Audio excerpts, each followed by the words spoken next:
Olá pessoal, Caio Calado falando aqui. Estamos começando a nossa aula 1 de 7 da nossa playlist introdutória sobre interfaces conversacionais. Hoje eu vou falar com vocês sobre a evolução das interfaces conversacionais e os assistentes pessoais. E para começar essa aula, eu queria compartilhar com vocês uma citação muito curiosa sobre o bate-papo online. Essa é uma citação do Barry Appelman, que é o criador do AOL Instant Messaging, um dos primeiros programas de bate-papo online que surgiu no início dos anos 2000. E ele fala o seguinte: o bate-papo online era algo que até que surgiu, ninguém sabia que precisava, mas depois que começaram a usar, tornou-se impossível viver sem. O AOL Instant Messenger foi onde tudo começou. Bem, eu não estou querendo dizer aqui, tá? Deixando bem claro, que as interfaces conversacionais surgiram a partir do AOL Instant Messenger. Na verdade, eu queria apontar a questão do ninguém sabia que precisava, mas depois que começou a usar, tornou-se impossível viver sem. Pois é, gente. Hoje, a gente está vivendo numa era de comunicação que está cada vez mais difícil viver sem. A grande oportunidade, e talvez o grande benefício que essas interfaces convencionais criam, é o poder de se comunicar de forma síncrona e assíncrona no mesmo tempo e de forma escalável. Só para quem não sabe, síncrona é aquela conversa que está acontecendo ao vivo, né? Ali, instantâneo, ao tempo inteiro. A assíncrona, ela acontece em turnos ou períodos diferentes, né? Eu mando um e-mail e daqui a algum tempo alguém vai me responder. Eu não tenho expectativa dela ser instantânea. Mas enfim, as interfaces convencionais, elas podem ajudar não apenas as empresas a se comunicarem melhor com clientes, mas também, né, clientes, as pessoas a se comunicarem melhor com as empresas. E aí vem a pergunta, né? Como é que a gente chegou até aqui? Como é que essas interfaces evoluíram ao longo da história? Bem, nesta aula eu vou tentar responder algumas dessas perguntas e explorar alguns outros tópicos. O primeiro deles é sobre a evolução da comunicação. Depois, eu vou falar um pouco sobre a evolução da interação humano-computador. E aqui, pessoal, eu vou dar uma ênfase maior na nossa interação com a internet. Um outro tópico que eu vou explorar é a questão da evolução dos assistentes virtuais, onde eu vou apresentar uma linha do tempo, né, de alguns desses grandes destaques do mercado. Eu também vou falar sobre os tipos de interfaces conversacionais, que é exatamente onde esses assistentes, né, podem viver e onde as empresas podem desenvolver as suas soluções conversacionais. E por fim, de forma bem breve, eu vou falar sobre algumas das oportunidades e desafios da indústria como um todo. Bora lá? Então, o primeiro tópico dessa aula é sobre a evolução da comunicação. Aqui, pessoal, eu quero pedir um pouco da imaginação de vocês para eu tentar resumir essa história toda, tá? É uma história bem longa. Mas enfim, há muito tempo atrás, a gente aprendeu a se comunicar, né? Principalmente através da fala. E não demorou muito tempo, né, para a gente também aprender a escrever e criar outras formas de representação visual, né, para compartilhar informações, conhecimentos, histórias, enfim, qualquer coisa que você possa imaginar. Durante muito tempo, essa comunicação ela era limitada, né, a um grupo de pessoas ou algumas pessoas que estavam ali, né, próximas fisicamente. O grande desafio em si era fazer com que esses conhecimentos eles fossem passados, né, para outras pessoas e também de geração para geração, né? Embora, né, naquela época a gente já tinha inventado a escrita em si não era uma coisa escalável, né? E não era tão simples assim compartilhar essas informações em escala. Até que em um determinado momento na história surgiu a prensa de impressão, que não apenas ajudou a produzir livros em massa, né, de forma barata, mas também permitiu às pessoas a compartilharem conhecimentos, ideias, informações, enfim, se comunicar de uma forma escalável e que passava de gerações para gerações. Esse foi um dos primeiros marcos da evolução da nossa comunicação. Com o passar do tempo, a gente foi procurando novas formas de se comunicar em escala. O primeiro exemplo que a gente teve, pelo menos aqui no Brasil, foi o serviço postal, que no caso foi os Correios, fundado em 1663. Em seguida, teve a invenção do telefone, que chegou no Brasil em 1877. Depois de quase um século, surgiu o e-mail em 1971, que é mais ou menos o e-mail, né, que a gente conhece ou tem hoje. Já em 1991, a web, ou internet, ela foi lançada comercialmente e as pessoas poderiam acessar a internet das suas casas.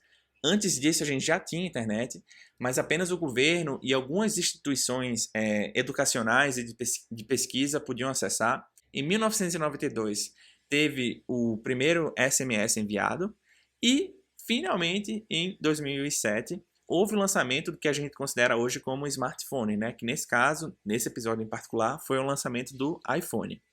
Esse lançamento, pessoal, mudou radicalmente a nossa relação com a tecnologia, né? E principalmente a forma como a gente acessa informações e faz algumas transações online. Eu não sei vocês, tá? Mas o meu smartphone, ele tá comigo o tempo inteiro. Bem, sobre esse acesso a informações, a gente também viu uma grande mudança, né, na forma como a gente tem acesso a essas informações. Bem, sobre o acesso às informações, a gente também viu uma mudança radical, né, na forma como a gente consome e acessa essas informações.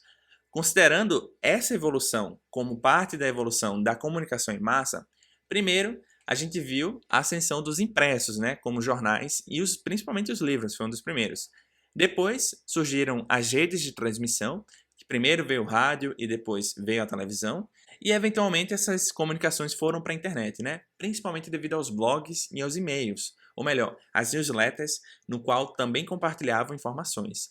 E aí surgiram as redes sociais, que é o momento que a gente está vivendo hoje. Hoje a gente tem o Instagram, o Facebook, o LinkedIn, enfim, quase tudo é uma comunidade dentro de alguma plataforma digital que funciona como uma rede social.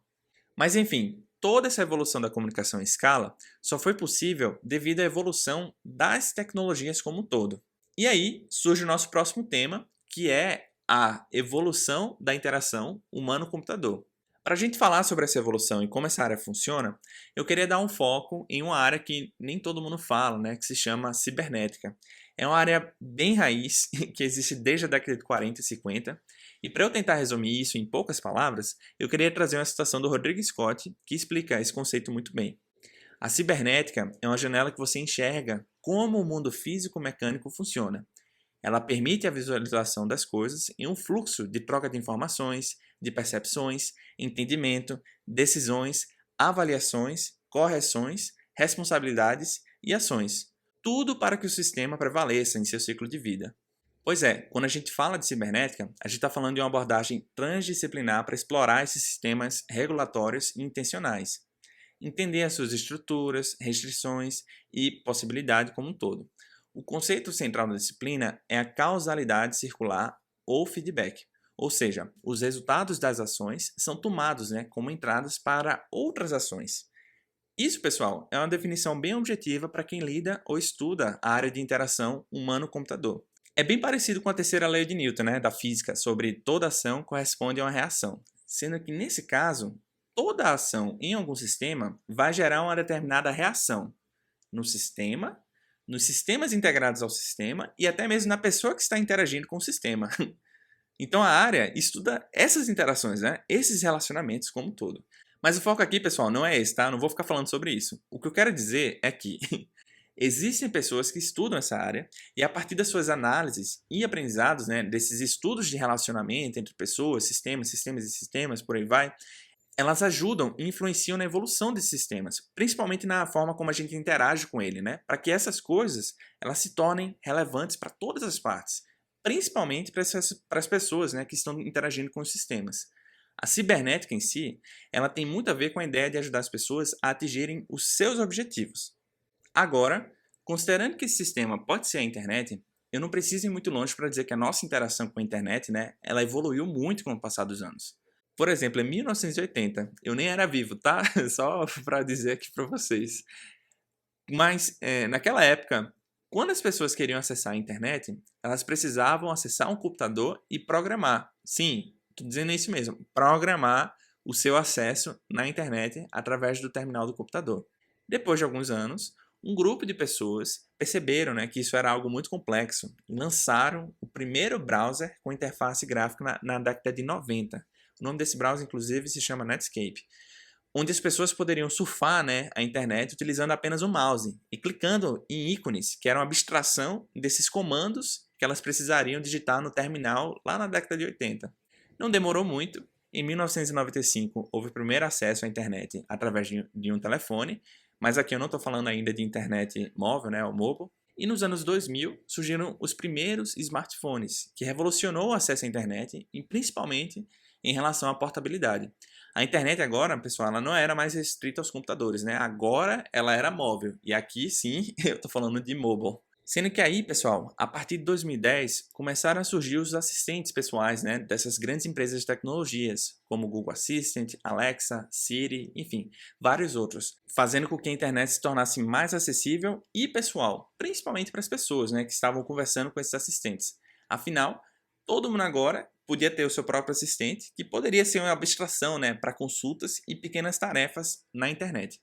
É justamente nessa ascensão tecnológica, né, não apenas dos assistentes, mas da tecnologia em geral, que começou a surgir um novo paradigma, um novo meio de se interagir com o computador. Aí, pessoal, surge o conceito das interfaces naturais. Aqui, pessoal, eu vou trazer uma citação de um artigo bem longo que cita uma pessoa muito conhecida no meio da tecnologia, que é o Bill Gates. Ele fala o seguinte: até hoje, sempre tivemos que nos adaptar aos limites da tecnologia e adequar a forma como trabalhamos com os computadores a um conjunto de convenções e procedimentos arbitrários. Com a NUI, no caso as interfaces naturais, os dispositivos de comunicação se adaptarão às nossas necessidades e preferências pela primeira vez. E os humanos começarão a usar a tecnologia da maneira que for mais confortável e natural para nós. Em resumo, a tecnologia está indo no caminho de se adaptar para cada pessoa, não o contrário, das pessoas se adaptarem às tecnologias. Mas isso, pessoal, vai levar um tempo e a gente ainda está só no início dessa jornada. De toda forma, essa evolução ela já está acontecendo hoje. E de forma bem resumida, a gente tem três grandes meios de se interagir, né, com os computadores. O primeiro deles é a interface de linha de comando, a gente chama de CLI. São os terminais de computadores, né, que as pessoas podem programar. E para quem nunca viu, é aquela tela preta, né, que aparecem os códigos. Um outro meio é a interface gráfica, que é a sigla GUI ou GUI. Essa interface ela atua como uma metáfora, né, para os comandos da CLI. Ou seja, quando eu clico em qualquer botão na minha tela do computador ou no browser, ou até mesmo no aplicativo, né, do seu celular, aquele botão ele executa uma determinada operação, um comando, né, que seria escrito ou programado no terminal de comando. Agora, a gente está vendo essa nova forma de interagir com os computadores, que a gente chama de NUI, as interfaces naturais. Quando bem desenhadas, dentro de um contexto adequado, elas são muito mais intuitivas, né, e diretas, porque as pessoas vão interagir com elas de uma forma natural. Por exemplo, Alexa, que horas são? São 12h39. Que você tenha uma ótima tarde. Em termos de uso de larga escala dessas interfaces, esses tipos de interação estão meio que passando por mudanças, né? As CLIs, por exemplo, considerando um público geral, que eu estou dizendo aqui, as pessoas que não são da área de tecnologia, né? As pessoas elas não estão mais usando isso. Essa área está ficando meio que em declínio. Por quê? Porque as interfaces gráficas elas estão muito mais maduras, né? E atuam como uma abstração das CLIs. Então, para um público geral, elas se tornam muito mais atraentes, né? Para as coisas do dia a dia. A gente também vê a ascensão das interfaces naturais, que estão em crescimento, e as interfaces de primeira pessoa, que eu acho que eu não falei aqui, mas são os dispositivos de AI em ponta, ou Edge AI, que empoderam ou aumentam, né, a vida das pessoas com o uso da tecnologia. Agora, vamos falar um pouco dos assistentes. E aqui, pessoal, eu trouxe uma linha do tempo com alguns destaques de assistentes que foram surgindo ao longo da história. A primeira assistente que ficou famosa foi a Elisa. Ela foi criada em 1966. Era um programa de computador que usava um processamento de linguagem natural de uma forma bem experimental, e a ideia era simular uma conversa como se fosse uma psicóloga. Um fato curioso é que durante um teste com a secretária do pesquisador, a secretária pediu para o pesquisador se retirar da sala, porque ela queria ter uma conversa mais íntima, mais privada com a Elisa. Um outro assistente que entrou para a história foi o Jabberwocky, foi criado em 1988. Esse assistente ele ficou famoso porque foi uma das primeiras tentativas de se passar no teste de Turing. Outro assistente que entrou para a história foi a Alice, criada em 1995. Ela foi criada como um programa de computador que interagia com as pessoas utilizando algumas regras e padrões de comunicação bem similares ao que a gente usa, né, como pessoas ou como seres humanos como um todo.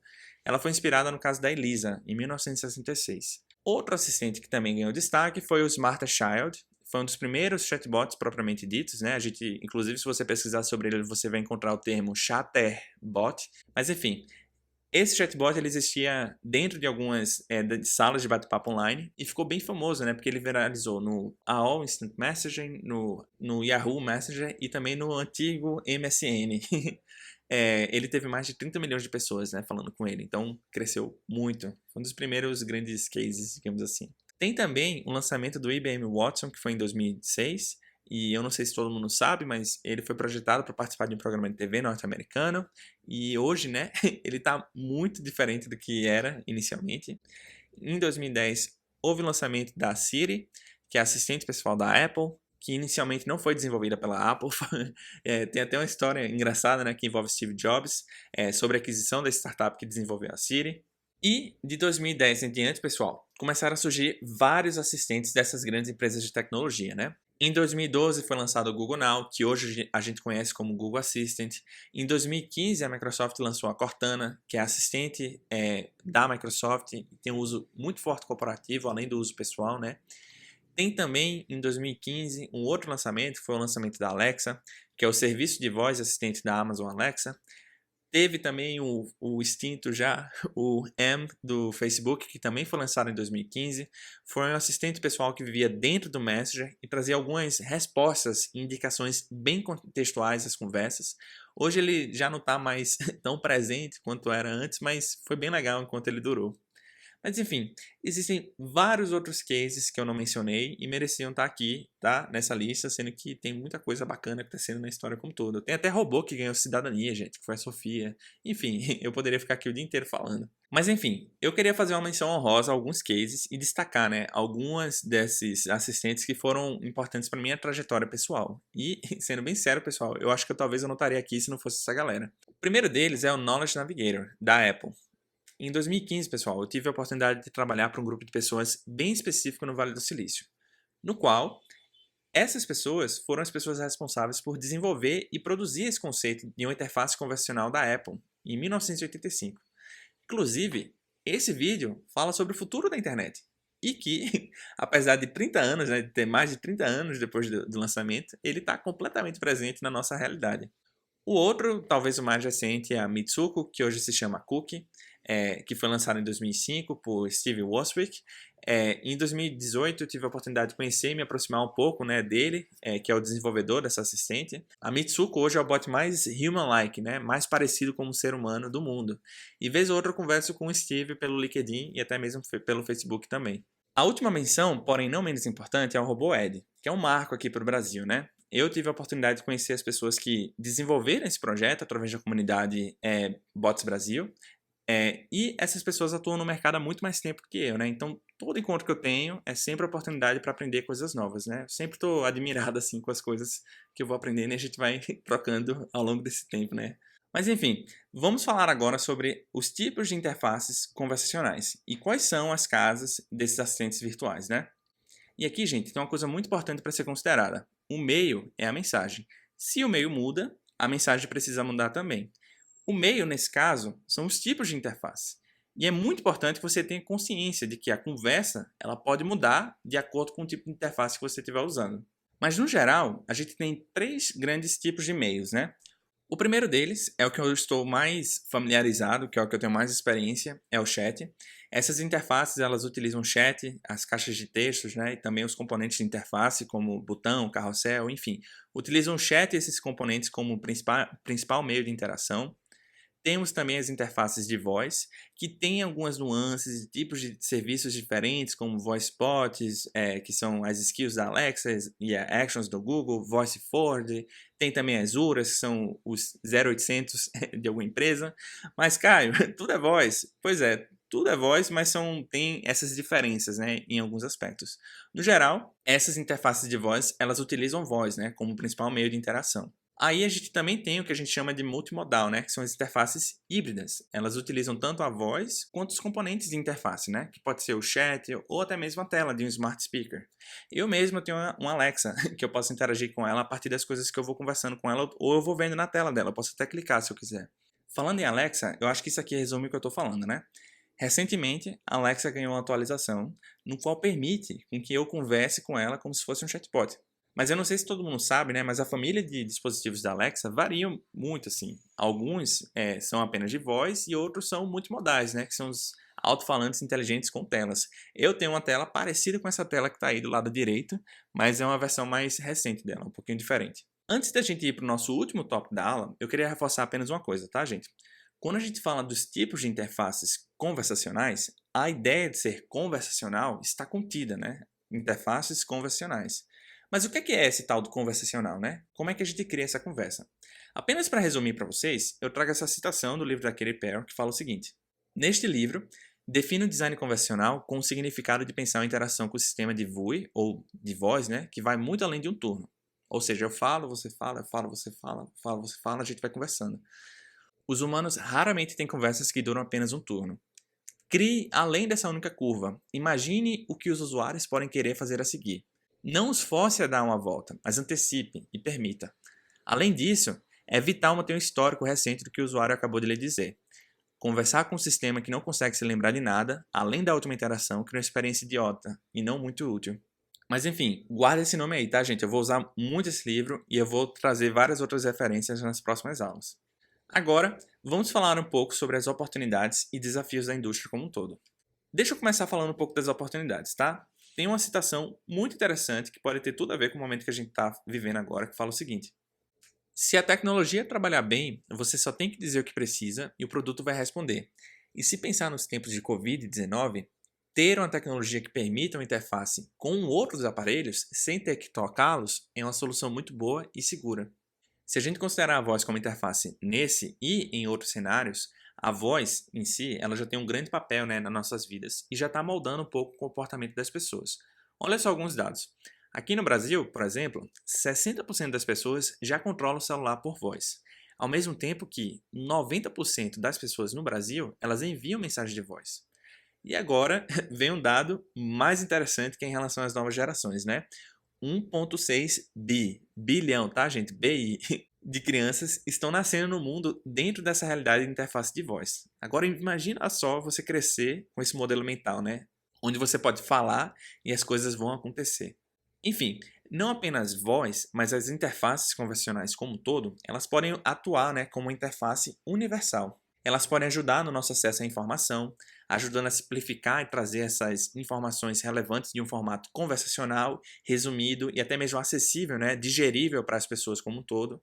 E por fim, elas podem nos ajudar a criar novos empregos como um todo, até porque a gente vai precisar de pessoas, né, para criar esses tipos de interação. Em relação aos principais casos de uso que a gente vê aqui no Brasil, os principais são atendimento ao cliente com 64% de maior demanda, vendas com 8% e cobrança e apoio ao back-office, que tem 7% cada. Eu queria só dar uma ênfase nesse back-office, tá, pessoal? Que eu acho que vai ser provavelmente o que vai ter um grande aumento nos próximos anos, principalmente para atender as necessidades internas das empresas. Então, se você trabalha numa empresa que tem muitas demandas repetidas, eu super recomendo você desenvolver um chatbot para ajudar vocês, né, com essas tarefas que podem ser automatizadas. E não precisa ser só chat não, tá? Pode ser voice bot também. Em relação às oportunidades, né, da indústria como um todo, as grandes áreas de crescimento são o desenvolvimento de assistentes pessoais, seja para uso das empresas ou para clientes finais, processamento de linguagem natural e as transações conversacionais, né, direta ou indireta. Imagina só eu sair comprando ou fazendo operações, né, a partir da voz ou uma conversa simples com um chatbot.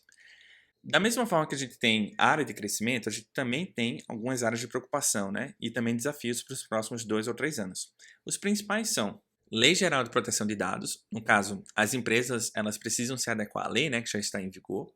Privacidade e segurança, né, que nesse caso é garantir esse princípio. E tem também a diversidade, né, que isso inclui não apenas as pessoas que trabalham nessa indústria, mas as interfaces como um todo se adaptarem, né, à diversidade das pessoas que interagem com elas.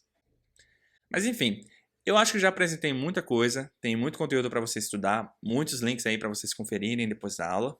Inclusive, se você puder deixar um comentário dizendo quais são as aplicações de interfaces convencionais que você gostaria de ver, né, nos próximos anos, eu acharia muito bacana, eu adoraria ver as suas ideias, enfim, ver se vai surgir alguma coisa diferente para a gente conversar aí nos comentários. Bem, gente, a gente começou a nossa aula falando um pouco da evolução da comunicação e nas formas como a gente troca informações, né? A gente saiu do impresso e hoje a gente chegou nas redes sociais. Depois, a gente falou sobre a ideia de que as mensagens instantâneas, né, o bate-papo online, foi algo que ninguém sabia que precisava, mas hoje está ficando difícil viver sem.